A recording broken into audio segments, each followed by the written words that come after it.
مرکز نوحیه شهرنو در روز تجلیل جشن نوروز به ایدگاه حقیقی تبدیل یافته بود. سیمای کوچه و خیابان‌های ناحیه به طور ایدانه آرا یافته. تمام کارمندان کارخانه و تشکیلات، زحمتکشان خواجگی‌های خرد و کلان دهقانی و اهالی دهات محصول مهنت، دستاوردها، عنعنه‌های ملی و نمونه خوراک‌های ملی را پیشکش مهمانان و ساکنان گردانیدند. فرارسی بهار و نوروز قلب هر فرد را لبریز شادی و سرور می‌گرداند. نوروز یکی از جشن‌های باستانی و خیلی پرشکوه مردم آریایی نژاد از جمله تاجیکان است که به 21 مارس سالشماری میلادی راست می‌آید.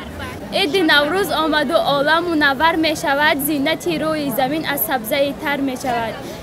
مکان برگزاری چورابینی نوروزی در باغ فرهنگی و فراغتی به نام شاه اسماعیل سامانی برگزار گردید که شب گلستان بهاری بود. در نزد ساکنان و مهمانان رهبریت ناحیه با نمایندگی از حکومت جمهوری تاجیکستان اکرمزاده محمد یوسف سخنرانی نموده مردم منطقه را با فرارسی نوروز خجستپی مبارکباد گفتند. ضمن سخنرانی ها تاکید شد که نوروز امساله را در ایام جشن میگیریم که در سراسر مملکت کار و پیکار سازندگی ادامه یافته، نیروی اقتصادی دولت و فرهنگی سیاسی ملت تحکیم می‌یابد. در روند نتیجه مهنت ساکنان ناحیه شهرنو نیز مثبت ارزیابی گردید. نوروز یکی از جشن‌های قدیمی‌ترین خلق تاجیک به حساب می‌رود.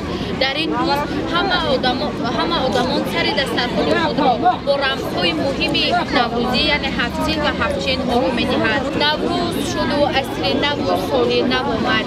در کشور تاجیک زینب اقبال نو آمد. پوشیده به برفوج به سر دختر نوروز با سال نو اقبال نو و فال نو آمد. برنامه تئاتر کننده شعبه فرهنگ پیشکش حاضرین گردانیده شد. در حقیقت نوروز همچون قدیمترین و زیباترین جشن مردمی در دامان طبیعت زیبای کهندیار ما ظهور کرده است.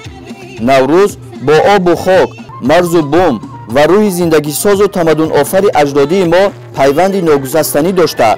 رسم و آیین‌های آن دارای رمزهایی میباشند که از قدیم تا امروز با روزگار مردم سازنده و آبادگر و فرهنگ و تحملگرایی ما سازگارند. تنتنه‌های جشن نوروزی در ناحیه شهرنو با اتفاق ساکنان تا دیرگاه دوام کرد.